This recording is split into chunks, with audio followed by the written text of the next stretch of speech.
أعوذ بالله من الشيطان الرجيم. بسم الله الرحمن الرحيم.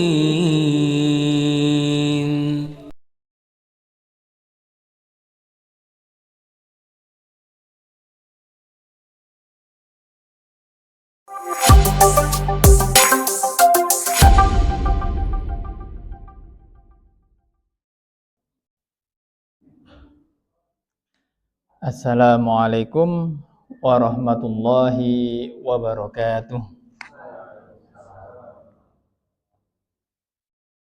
Alhamdulillah, wassalatu wassalamu ala rasulillah, wala hawla wala quwata illa billah, amma ba'dah. Bapak, Ibu semuanya yang dirahmati Allah Subhanahu wa taala. Saya tidak tahu sampai di mana, tapi tadi kita lihat di depan sampai al-imanu bil qada'i wal qadar. Berarti kita lanjutkan itu nggih Ibu nggih. Halaman berapa Ibu? Oh, tidak kelihatan halamannya. Ya, nanti bisa dibuka di himpunan putusan tarjih, itu kita membahas al-usul aqaid as-sahihah, pokok-pokok akidah yang sahih, yang benar, yang disepakati oleh umat Islam. Insyaallah ini disampaikan kepada siapa saja, semuanya sama. Ya memang ada perbedaan ya sedikit, termasuk di awal itu kita mengakui bahwa al-alam itu hadis. Jadi al-alam di sini bahasanya bukan hadis tapi hadis. Alam itu hadis, itu ya ada perdebatan di sana juga.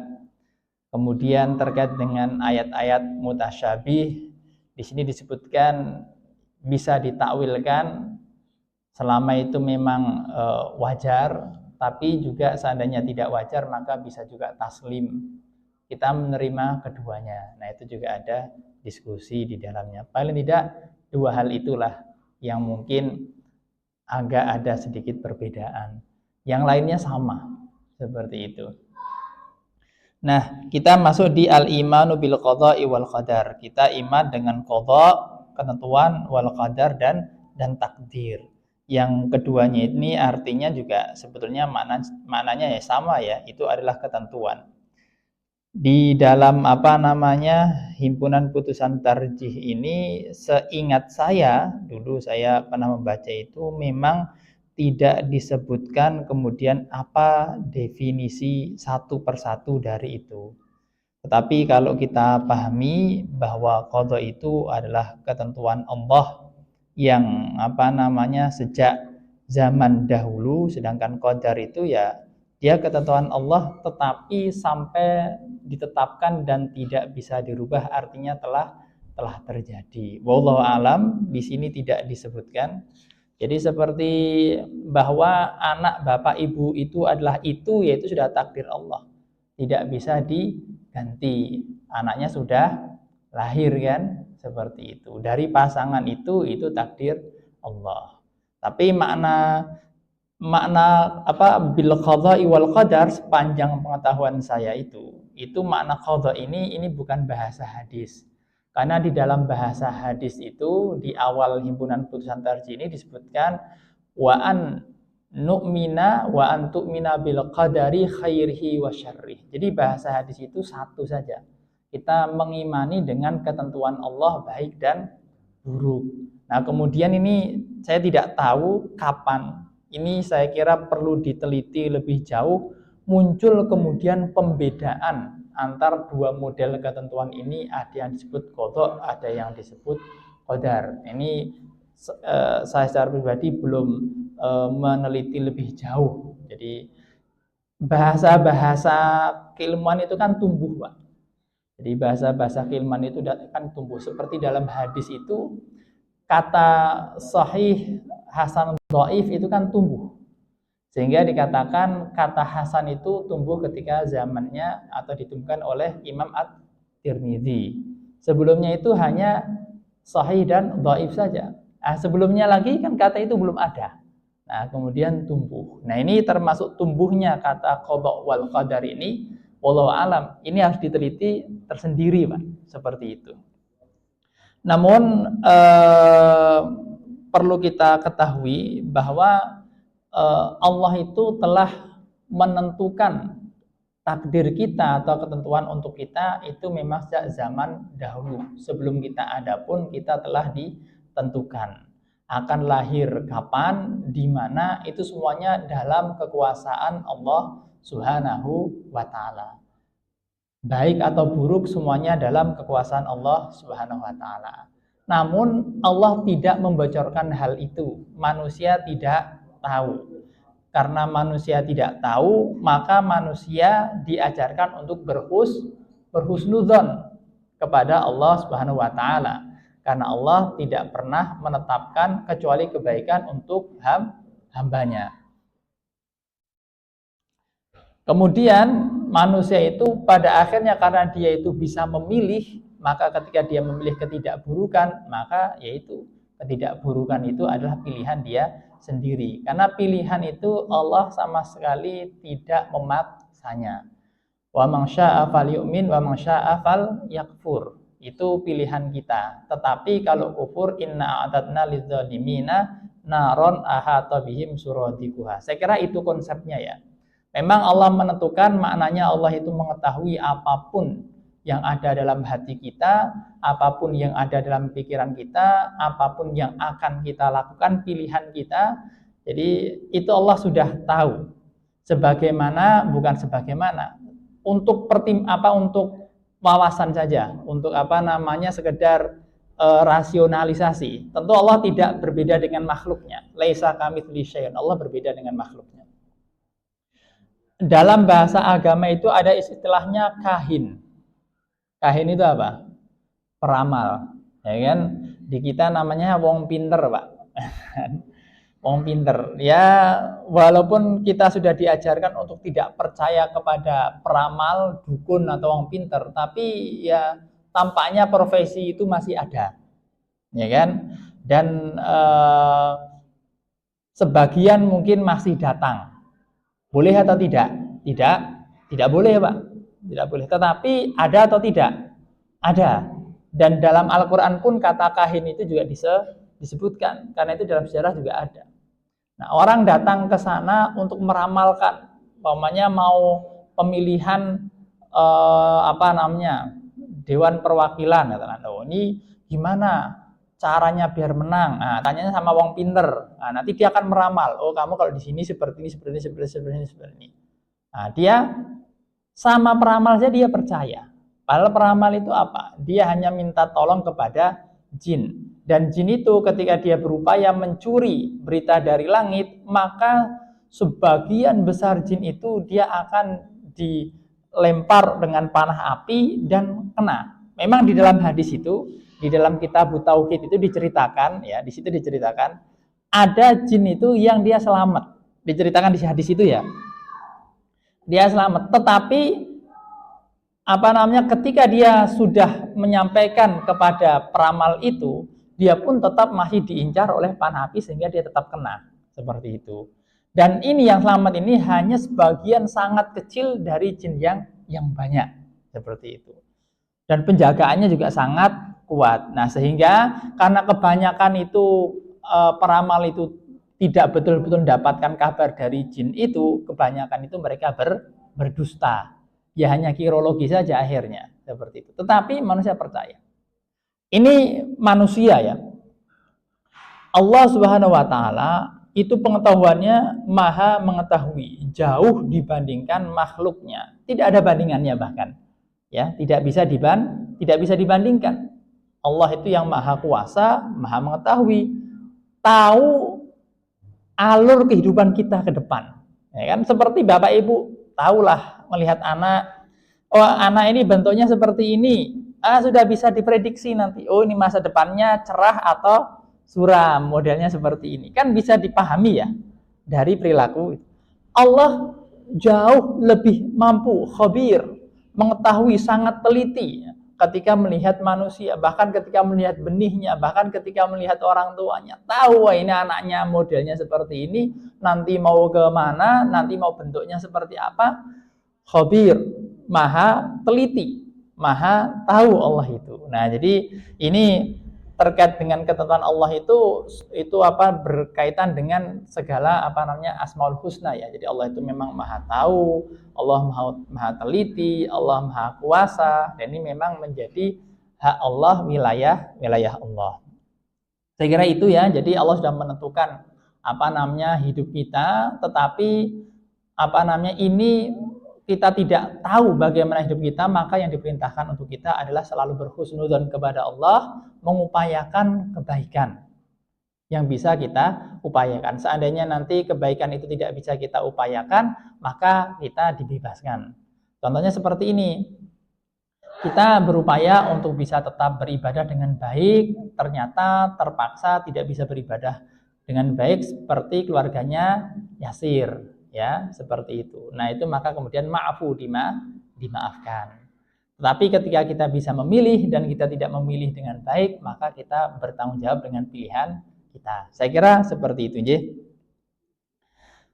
Nah, ini diawali dengan pernyataan yajibu alaina an nu'mina bi annallaha khalaqa kulla syai'in. Pertama disebutkan yajibu alaina, kita wajib an nu'mina untuk beriman bi annallah khalaqa kulla syai'. Sesungguhnya Allah itu menciptakan setiap sesuatu. Nah, ini kan seharusnya nanti sama ya. Itu. Sesungguhnya Allah itu menciptakan setiap sesuatu. Wa amara wa naha, dan Dia yang memerintah dan Dia yang melarang.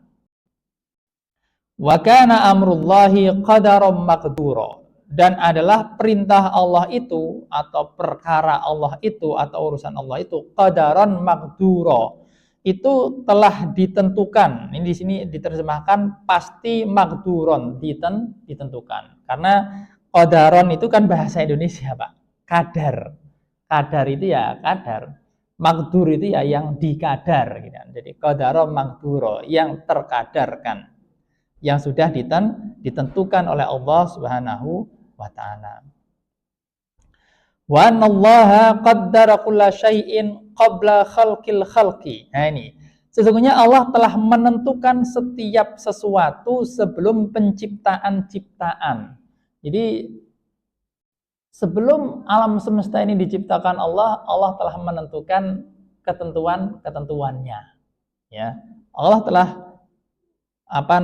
menentukan nanti modelnya seperti apa, akan kemana dan lain sebagainya, semuanya dalam genggaman Allah Subhanahu wa ta'ala. Kita tidak bisa lari dari kekuasaan Allah Subhanahu wa ta'ala. Yusarriful kainat, Dia yang mentasarruf al-kainat, yang memelihara, yang mengatur alam semesta ala muqtada ilmihi, atas kekuasaan ilmunya, wakhtiyarihi. Ikhtiyarihi di sini diterjemahkan ketentuannya, wa hikmatihi, dan kebijaksanaannya, wa iradatihi, dan kehendaknya. Intinya semuanya itu berada dalam kekuasaan Allah. Tidak ada yang lepas dari kekuasaan Allah. Wal af'al, af'al ini dimaksudkan di sini segala perilaku atau perbuatan manusia itu as-sadirah, itu dia bersumber anil ibad, yang bersumber dari hamba-hambanya itu, kulluha, semuanya biqada'illah wa qadari, semuanya dalam qada Allah dan qadar Allah Subhanahu wa ta'ala. Semuanya berada di bawah ketentuan Allah Subhanahu wa ta'ala, tidak ada yang lepas dari itu. Walaysa lil ibad illal ikhtiyar. Nah, ini, dan tidaklah bagi hamba kecuali ikhtiar saja. Ikhtiar itu memilih dari apa yang bisa dipilih. Nah, jadi yang bisa dipilih itu sudah ditentukan Allah. Kita tidak bisa memilih selain apa yang Allah tentukan. Bapak Ibu, ternyata memang kita ini bahasanya itu seperti ini, sudah terjebak pada dimensi kita, dimensi 3. Kita tidak bisa memilih melebihi apa yang Allah telah kadarkan. Jadi ibarat Bapak Ibu punya anak kecil itu di kandang, dalam sebuah kandang mainan, kemudian di situ nanti ada buah-buahan. Nah, dia bisa memilih, tetapi memilih sama Bapak Ibu dibatasi di kandang itu hanya memilih di dalam ruang itu saja, tidak bisa memilih di luar ruang itu. Nah, manusia itu bisa memilih, Pak, tetapi hanya dalam ruang lingkup kehidupan kita ini saja, tidak bisa keluar dari apa yang telah Allah kadarkan. Nah, jadi pilihan kita pun juga terbatas. Maka karena nanti pilihan kita ini ya terbatas, nanti Allah itu ya yang maha akan menghisab kita itu tentu dengan keadilan Allah Subhanahu wa taala, dengan keterbatasan pilihan kita. Maksudnya seperti ini. Ketika keluarga Yasir ya itu diadab oleh orang Quraisy supaya meninggalkan agama Islam. Itu mereka tidak bisa memilih kecuali yang memang yang bisa dipilih. Seandainya mereka bisa memilih, saya pengen menghilang, kemudian muncul di tempat yang aman, ya kan? Tapi kan manusia tidak bisa begitu, ya kan? Dia hanya bisa memilih apa yang memang sudah menjadi kadarnya sebagai manusia. Kita tidak boleh tidak bisa dan tidak boleh untuk melampaui apa yang memang diperbolehkan oleh Allah dan yang ditentukan. Manusia bisa belajar sihir ya, tapi itu tidak diperkenankan, tidak diperbolehkan gitu. Jadi maka tadi kita katakan mungkin ada ketentuan yang kita bisa, ya saya tidak tahu sihir Pak ya. Jadi betul atau tidak, makanya kita dari sini tiba-tiba bisa muncul di sana. Ya. Saya tidak tahu sihir bisa seperti itu atau tidak, tetapi sihir itu adalah harikatun lil adah, suatu hal di luar adah kebiasaan. Jadi memungkinkan saja bisa, tetapi itu tidak boleh. Nah, yang boleh itu kalau saya mau ke sana itu ya jalan kaki atau berlari. Tapi kalau menghilang itu sudah di luar ketentuan untuk kita manusia, maka tidak boleh. Nah, maka kita hanya bisa ikhtiar di ruang lingkup kita saja. Ya, jadi kalau umpamanya sakit, ya sakit berobat yang sesuai dengan nalar logis kita dan nalar empiris manusia. Tidak bisa sakit kemudian berobat dengan telur, nanti penyakitnya masuk dalam telur. Itu tidak boleh. Di luar apa yang diperbolehkan untuk kita pilih. Kita hanya bisa memilih caranya, kita punya akal, kita punya ilmu, itu bisa dengan nalar logis kita atau nalar empiris melalui kedokteran. Nah, itu boleh. Jadi apakah lewat dokter, apakah nanti bisa memakai tusuk jarum atau mau dipijet. Nah, itu semuanya keilmuan manusia. Kita memilih, bisa milih berobat atau milih tidak berobat. Nah, milih semangat atau milih berputus asa. Nah, ketika kita tetap semangat, ridho dengan ketentuan Allah, sabar dengan ketentuan Allah, tetap berupaya, maka itu menjadi pahala untuk kita. Tapi ketika kita mendapat ketentuan ini dalam tanda contoh sakit, kemudian berputus asa, maka itu suatu hal yang tidak boleh. Dan dalam agama kita tidak diperkenankan kita berputus asa dari rahmat Allah. Nah, kalau kita zalim berarti dosa. Nah, jadi kita hanya milih itu saja, Pak. Nah, karena kita hanya memilih, maka kita itu ringan. Sebetulnya, ya kan kita hanya milih yang menjadi kemampuan kita. Kalau kita tidak mampu, itu bukan wilayah kita, ya kita tidak bisa pilih, ya berarti kita sudah angkat tangan kan. Nah, kita sudah tawakal ala Allah, berarti itu menjadi wilayah Allah. Fatakdir minallah wal kasbu minal ibad. Nah, ini kemudian dibedakan. Takdir itu dari Allah, sedangkan kasab, usaha itu dari manusia. Nah, ini yang kita garis bawahi, intinya kita itu fokus pada al-kasab. Upaya berusaha yang menjadi wilayah kita. Nah, itu. Tapi kalau nanti ketentuan hasilnya nanti bagaimana, masa depan itu bagaimana, masa depan itu dalam genggaman Allah. Itu menjadi wilayah Allah. Tapi Bapak Ibu, menariknya, kita umat Islam itu tidak boleh memiliki pandangan masa depan suram. Nah, ini bisa diambil dari isyarat-isyarat bahwa semacam tiarah itu dia dianggap sebagai syirkun. Tiarah itu apa? Tiarah itu melihat fenomena hewan, karena ini dari kata tara yatiru, itu ta'irah itu burung, melihat salah satu ini fenomena burung, itu nanti kemudian dia pesimis, itu tidak boleh. Umpamanya ngelihat burung atau mendengar suara burung. Suara burung seperti apa, Pak? Burung apa biasanya? Nah, ada suara burung gitu, kemudian pesimis. Oh, ini mau ada orang meninggal dunia. Itu tidak boleh, Pak, dalam agama kita. Itu dikatakan bahkan dalam hadis itu syirkun. Nah, jadi kita memang masa depan itu dalam genggaman Allah. Tetapi kita diajarkan al-fa'lu. Apa fa'lu itu? Optimis terhadap masa depan. Maka orang Islam itu adanya masa depan cerah, Pak. Bukan masa depan suram. Kalau masa depan suram itu kan berarti pesimis. Itu model-model seperti orang yang tiarah tadi. Dia pesimis terhadap masa depan. Itu tidak boleh.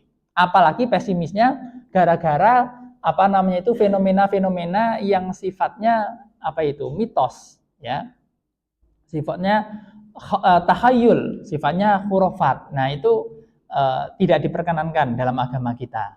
Jadi nanti yang lihat ada cicak jatuh, oh ini berarti tidak boleh pergi. Nah, ini tidak bisa. Karena itu pesimis terhadap masa depan. Masa depan nggak ada hubungannya sama cicak jatuh, ya. Tidak ada hubungannya sama suara burung. Kalau dulu diceritakan, saya baca yang di kitab tauhid itu, ya, burung terbang, nanti dia terbang ke kiri. Nah, itu memberikan ramalan buruk. Ini tidak bisa. Nah, jadi walaupun masa depan itu dalam genggaman Allah, tapi kita diminta untuk optimis dengan masa depan. Tentu tidak meninggalkan al-kasbu. Al-kasbu itu usaha yang memang bisa kita upayakan. Nah, ini jadi sebetulnya kalau saya melihat ini intinya itu bagaimana kita memahami mana wilayah kita sebagai manusia, mana wilayah Allah. Kita sebagai manusia jangan masuk di wilayah Allah. Ya, kita fokus apa yang menjadi wilayah kita sebagai manusia. Memilih itu, menjalani itu, di luar kemampuan kita bertawakal kepada Allah, ya. Selalu optimis, tidak pernah putus asa dari rahmat Allah Subhanahu wa taala. Sehingga hidup kita itu ya selalu menjadi senantiasa mudah, karena kita tidak kemudian berusaha di luar wilayah kita. Ya, kita berusaha yang menjadi wilayah kita sebagai manusia. Seperti itu, nggih. Kira-kira ada pertanyaan tidak mungkin supaya untuk lebih ada contoh dan lain sebagainya. Kalau tidak ada, kita lanjutkan lagi.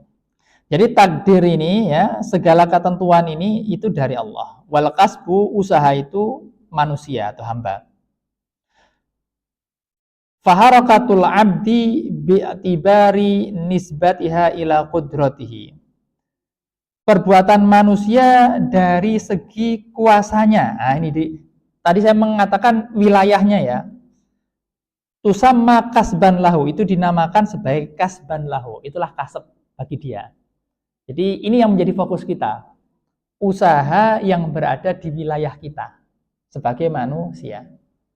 Usaha di wilayah kita itu apa? Ya, gotong royong, ya, belajar, ya, bekerja, ya, berpikir, merenung, mengevaluasi, ya, memperbaiki, ya kan? Kemudian berkomunikasi, bersosial. Kalau sakit ya berobat, ya kan? Kalau masuk angin ya minum tolak angin, ya kan? Atau dikeroi. Itu wilayah kita, Pak. Ya kan? Di luar wilayah kita itu ya kita sudah berusaha, kemudian apa nanti hasilnya itu bagus. Nah, kalau masalah hasil itu sudah di luar kita. Kita mengupayakan, mengevaluasi, merencanakan. Nah, nanti hasilnya di tangan Allah. Seperti ketika perang Uhud, coba Bapak Ibu. Ketika perang Uhud itu kan masa depan itu tetap di tangan Allah. Cuman memang Nabi Muhammad itu kan seorang nabi yang, ya, nabi itu kan dia bisa diberikan wahyu ya, dan bocoran-bocoran terhadap masa depan tetapi sedikit. Jadi sebelum perang Uhud itu ketika kaum kafir Quraisy sudah maju sampai di sebuah tempat di dekat Uhud, itu kan orang umat Islam Madinah mulai merencanakan sesuatu untuk menyambut mereka. Nah, sebelum musyawarah Rasulullah itu kan sudah bermimpi ya bahwa nanti akan ada beberapa hewan itu, kalau tidak onta ya sapi itu yang akan mati. Kemudian pedang Rasulullah itu patah, kemudian Rasulullah itu berlindung di balik baju zirahnya dan baju zirahnya itu kuat melindungi beliau. Nah, ketika musyawarah Rasulullah itu kemudian berpendapat kita bertahan di Madinah. Itu ya tidak disebutkan apakah dari takwil itu disebutkan di Sirah Nabawi Mubarakfuri itu bahwa nanti pertama yang hewan ternak tadi meninggal itu berarti nanti akan ada beberapa sahabat yang mati wafat. Kemudian pedang beliau patah, itu akan ada orang terdekat dengan beliau yang juga meninggal. Nah, itu kan nanti Hamzah itu ya. Kemudian Rasulullah berlindung di balik baju zirahnya yang kuat itu, Rasulullah tetap selamat kan dan terlindungi. Nah, intinya kemudian ketika musyawarah Rasulullah itu kan berpendapat kita bertahan di Madinah, di dalam kota. Tetapi ternyata ketika rapat itu sahabat itu berpendapat kita tetap menyambut mereka di luar Madinah. Nah, hasil rapat ternyata diputuskan bahwa kita akan keluar Madinah. Sudah bersiap sampai ada sahabat yang datang lagi, Rasulullah seandainya engkau berkeinginan kita bertahan di Madinah, kita bertahan di sini. Tapi Rasulullah tetap ketika sudah memakai baju zirah, maka Rasulullah tidak akan melepas baju zirahnya tadi. Artinya dia akan tetap maju ke depan sebagaimana kesepakatan dalam musyawarah. Faida zamta sudah fatawakkal 'ala Allah. Ji, silakan. Dalam hal pengobatan, karena ini kan samping pengobatan medis, ada pengobatan non medis. Ada juga yang pengobatan yang pakai alami gitu kan.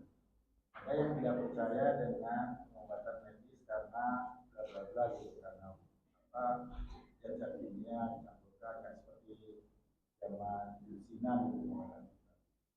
Nah, bagaimana kalau orang tidak percaya dengan pengobatan yang modern yang medis, dia lebih percaya pada pengobatan herbal gitu. Walaupun akhirnya nanti karena pengobatan herbal itu kan lama ya, terus juga belum banyak penelitian gitu. Akhirnya tahu udah stadium akhir gitu. Misal kemudian ini gimana sih? Ya, tadi maka saya sampaikan ya, ini berdasarkan diskusi saya selama mengajar gitu. Jadi manusia itu punya pilihan, yang menjadi pilihan manusia itu saya lihat itu dia bisa dinalar secara logis dengan akalnya, atau bisa dinalar secara empiris itu dengan inderanya. Jadi kita punya kemampuan itu. Nah, nalar logis itu ya dia menggunakan logika dia. Semakin banyak dia belajar, tentu logikanya juga semakin tajam. Sehingga melihat umpamanya masalah pengobatan. Masalah pengobatan itu kan kita harus jujur, itu tidak hanya masalah pengobatan. Tentu di dalamnya itu ada jual beli, ya kan, bidang jasa.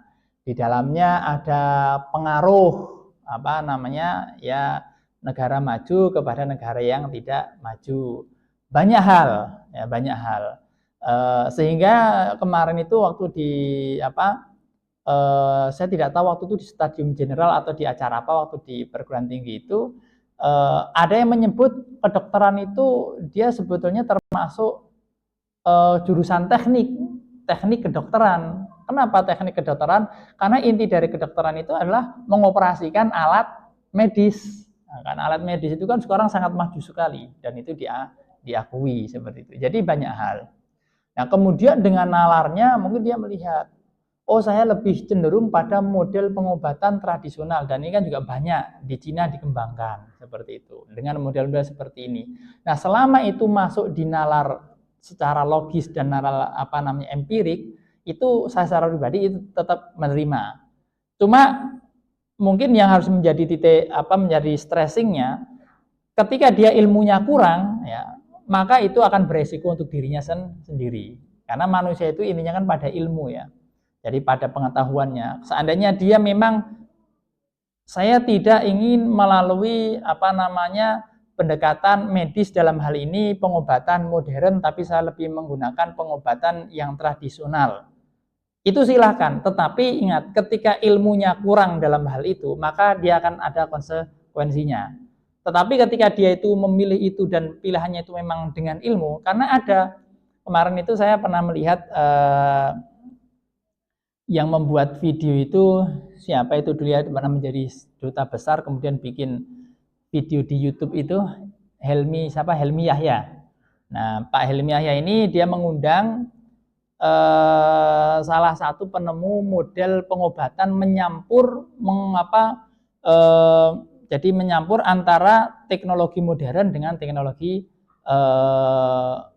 yang lebih holistik lah dia intinya. Jadi tidak hanya menggunakan pengobatan modern saja, termasuk nanti diminta untuk masalah makanan itu diatur, termasuk nanti dia harus berjemur di matahari dan lain sebagainya. Nah, dia menjelaskan itu dan ternyata pasiennya juga banyak.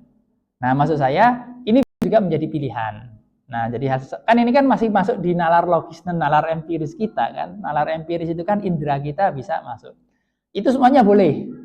Ya, silakan mau dipilih rumah sakit milih juga boleh. Mau rumah sakit ini, rumah sakit itu ya. Menggunakan teknologi yang berbeda-beda itu boleh. Ya, mau menggunakan cara-cara yang memang itu logis itu boleh apapun.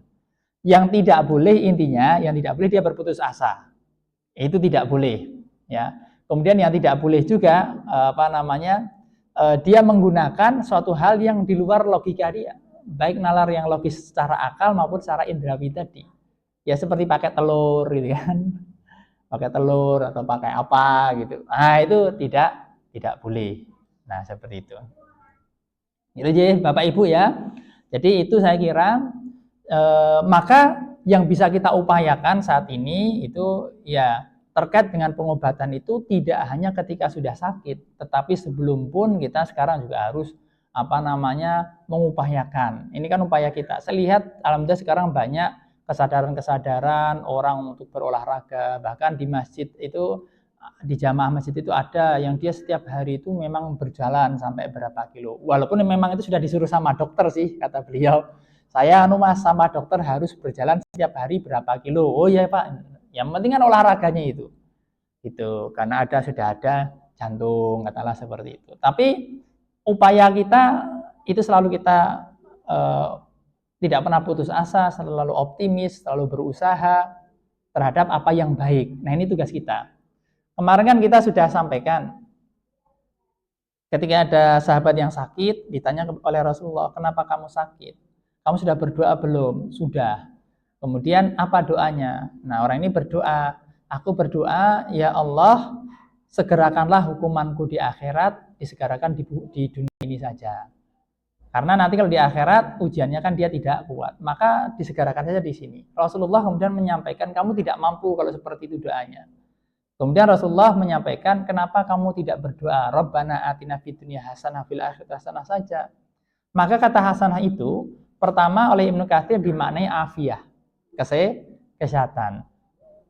Berikan kami kebaikan, tafsir yang pertama adalah kesehatan. Itu Pak. Jadi kesehatan itu diupayakan Pak, diupayakan dengan doa, diupayakan juga dengan ya kita ya, ikhtiar, memilih yang baik. Jadi umpamanya setelah subuh kan kita memilih saja sebetulnya, memilih mau beraktivitas atau memilih tidur. Ya Pak, ya Ibu ya, itu kan pilihan. Oh saya memilih tidur, berarti tidak sehat, ya kan? Oh saya memilih beraktivitas, oh berarti itu baik. Nah gitu saja. Nanti lagi sudah agak siang, memilih lagi, milih sholat duha atau milih langsung kerja. Nah itu pilihan. Oh saya nanti duhanya nanti di tempat kerja saja. Oke, itu kan pilihan semua. Nah sudah di tempat kerja, ketemu sama teman-teman, milih lagi, milih ngobrol atau milih sholat duha lagi. Jadi kita hanya memilih saja, memilih yang menjadi wilayah kita saja Pak. Dan tiap pilihan kita ini kan nanti ada rapotnya. ya kan? Ada raponya. Jadi kayak pilihan saja. Nanti sudah duhur milih ke masjid atau milih sholatnya di tempat kerja. Itu pilihan lagi. Di masjid berjamaah, di tempat kerja sendiri. Ya. Atau nanti sholatnya di rumah saja. Nah, itu kan pilihan. Setiap pilihan akan dipertanggungjawabkan. Jadi kita hanya memilih saja. Maghrib, mau pengajian di masjid atau di rumah saja. Itu pilihan, Pak. Nah, kita tidak bisa keluar dari pilihan-pilihan itu. Jadi seperti tadi anak kecil yang sudah dikasih pagar, Pak. Di dalamnya ada pilihan, hanya bisa memilih di ruang itu saja. Seperti kita manusia, sudah dipagari Allah, kita hanya memilih yang bisa kita pilih. Di luar yang tidak bisa kita pilih atau tidak boleh kita pilih, kita tidak dimintai pertanggungjawaban. Ya, jadi yang tidak bisa kita pilih yang memang Allah sudah batasi, tidak bisa. Tidak boleh ya seperti tadi, sihir dan lain sebagainya, tidak boleh. Ya seperti itu. Walaupun ya bisa bukan karena saya tahu, maksudnya bisa karena memang dalam bahasa agama kita ada ya sihir dan lain sebagainya. Tapi kita tidak boleh. Itu. Nah, jadi kita hanya memilih saja pada hakikatnya. Dan itu adalah upaya kita, memilih apa yang di wilayah kita. Nah, kemudian usaha manusia bi'tibari nisbatiha ila qudratillah itu khalqan. Nah, upaya manusia dilihat dari sisi dia adalah takdir Allah, maka itu adalah ciptaan. Jadi intinya ketika kita sudah memilih ya, itu adalah usaha kita dari sudut pandang kita. Tapi dari sudut pandang Allah, ya sesungguhnya itu adalah ketentuan Allah. Ketika kita sudah memilih, maunya sekarang Bapak Ibu sudah memilih pasangannya, itu pilihan siapa? Pilihan Bapak Ibu kan. Nah, tapi kan sudah dipilih. Itu adalah takdir Allah. Itu pilihan kita dari segi kita memilih tadi, dari segi wilayah kita menjadi wilayah kita. Tapi itu kalau dari sudut pandang Allah, itu juga ketentuan Allah. Gitu. Jadi ketentuan Allah itu ya menyertai pilihan kita. Tetapi selama itu kita bisa memilih, kita dimintai pertanggungjawaban. Kecuali kita tidak bisa memilih, itu saja. Ya ini agak rumit tapi jangan dianggap rumit Pak ya. Intinya kalau Bapak Ibu bisa milih, itu dipertanggungjawabkan. Itu saja Pak ya. Pokoknya kalau Bapak Ibu tidak bisa memilih, itu tidak diminta pertanggungjawaban. Dipaksa untuk berbuat dosa. Kamu kalau tidak mencuri, kamu akan saya tangkap. Seperti itu. Kan kadang mungkin ada ya seperti itu ya, katakanlah ya di daerah-daerah tertentu ya, ini naudzubillah, kita berlindung dari Allah semacam ini. Akhirnya dia mencuri karena keterpaksaan tadi. Nah, itu di luar kemampuan dia. Nah, tentu itu dia maafu seperti itu. Tapi tentu bagus lagi kalau dia tentu bisa mempertahankan kebenaran, walaupun nanti akhirnya dia benar-benar ya mungkin tertangkap, ya mungkin nanti dia harus mengakhiri hidupnya di dunia ini. Nah, itu semuanya pilihan. Semua pilihan Allah berikan balasannya. Tuh. Kalau dalam hal memilih saja, karena ini kan ada kerjaan yang riba. Ya, bisa ini bank konvensional gajinya besar, tapi yang syariat gajinya kecil. Ya dipilih dengan kondisi seperti ini. Nah, akhirnya kalau misalnya dia masuk ke bank syariat, terasa kayaknya kebutuhan hidupnya kurang. Tapi kalau dengan bank konvensional, ya mencukupi. Itu gimana sih? Jadi kalau saya kira itu pilihan yang agak mudah Pak. Ya tentu bank syariah lah. Iya kan, saya kira kalau itu pilihan masih mudah Pak.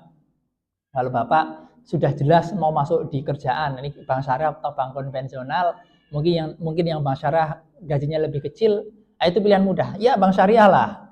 Ya, yang jelas dia diawasi sama orang yang paham syariah, ya kan. Jadi Bapak masih ketika ditanya nanti di akhirat, kamu kok kerja di bank, sudah diawasi sama Pak Kiai itu kan. Nah, selesai kan. Memang kan seperti itu sistemnya. Dan bank syariah itu kan dia punya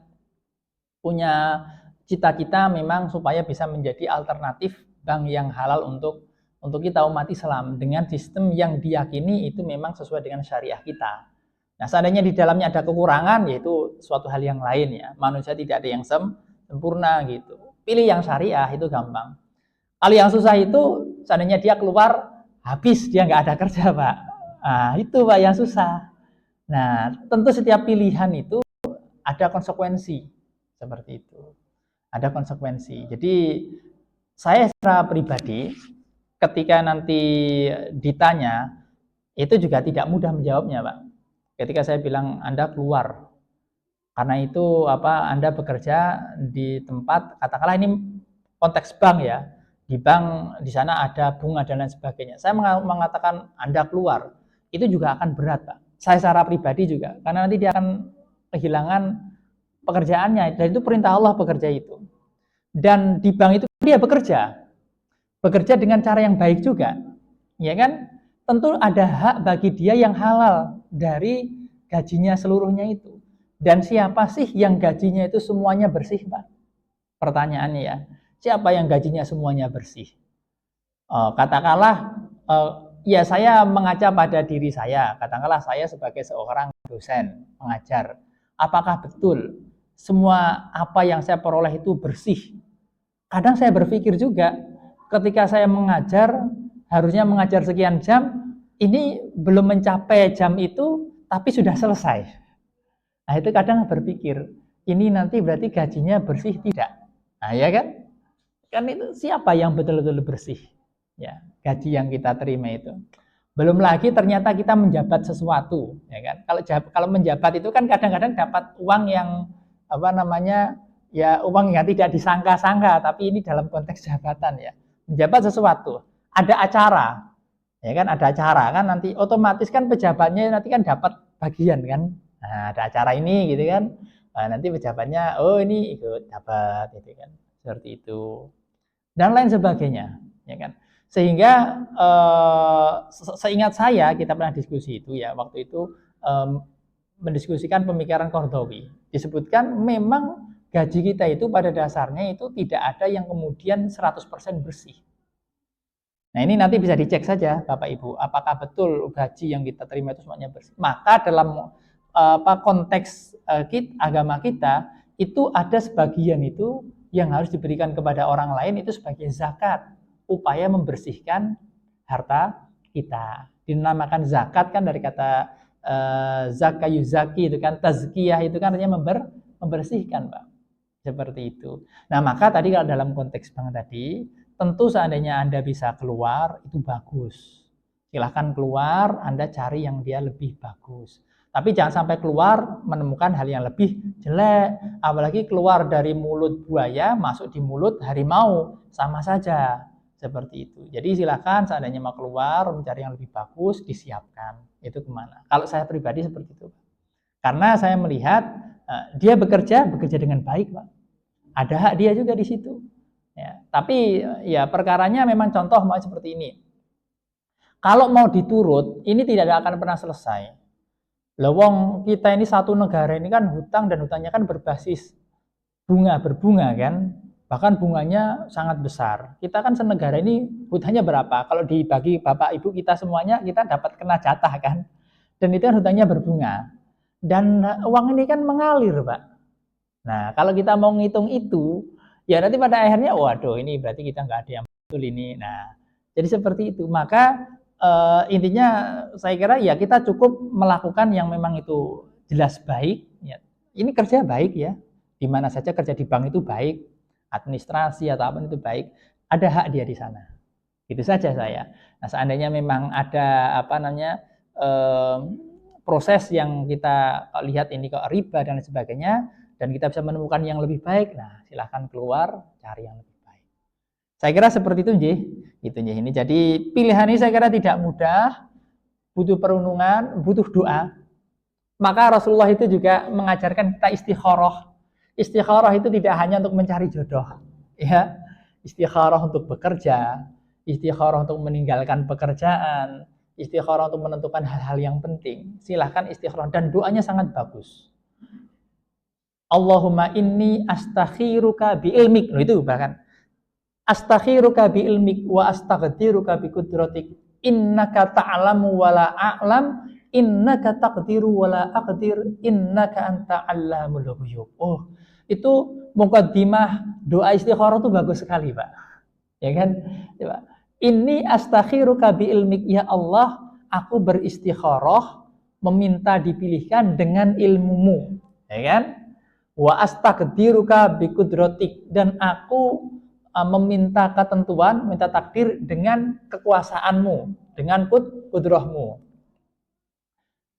Astaqdiruka biqudratik, innaka ta'lamu wala a'lam. Sesungguhnya engkau maha tahu dan saya tidak tahu. Nah ini jadi kemarin beberapa kali kita sampaikan ya. Memang dalam doa ya mungkin beberapa kali di beberapa tempat itu menyebutkan seperti itu. Di hadapan Allah kita itu merendahkan diri. Innaka ta'lam wala a'lam. Sesungguhnya engkau maha tahu, aku tidak tahu. Wa innaka taqdir wala aqdir.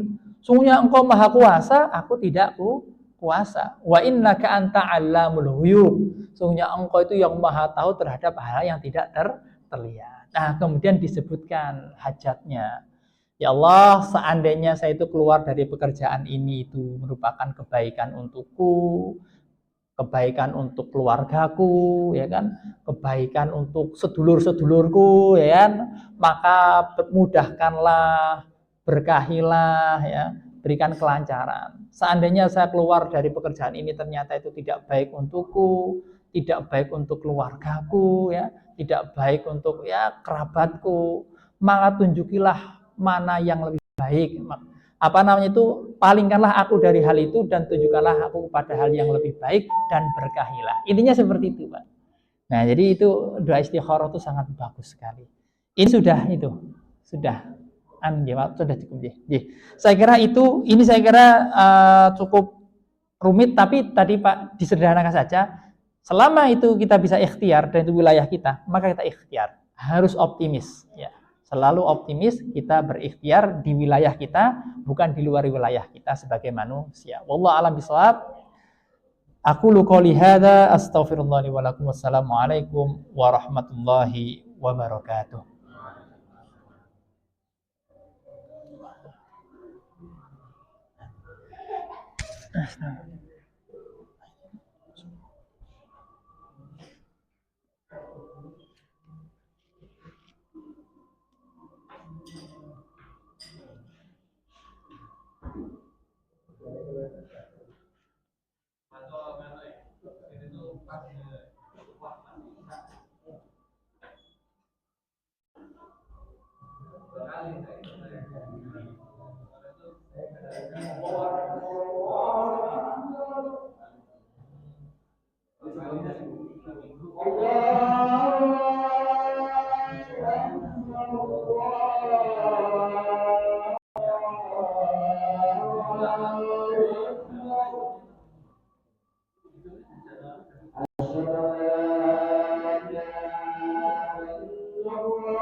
Allah